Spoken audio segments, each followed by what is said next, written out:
Членовите на актуелниот управен одбор на градскиот фудбалски клуб Осогово со писмено известување ја информираат јавноста во општината дека заедно со стручниот штаб остануваат на оставката на функциите што веќе ја доставиле како неотповиклива.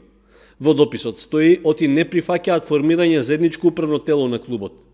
Истовремено, од управниот одбор велат дека на представникот на навивачката група Сејмени Венко Крстевски и на адхок телото му предложиле да достават записник со 9 членови, заедно со нивните матични броеви и подпис, пошто тие ќе можат да го преземат фудбалскиот клуб.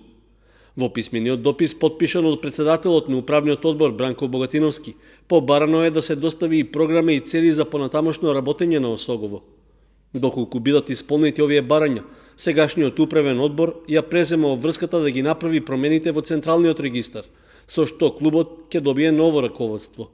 Во очекување на одговор од повиканата страна, Канал 8 ќе ја следи разврската на ситуацијата, во надеж дека ќе се изнајде решение за проблемите со кои се соочува еден од најстарите фудбалски клубови во Македонија.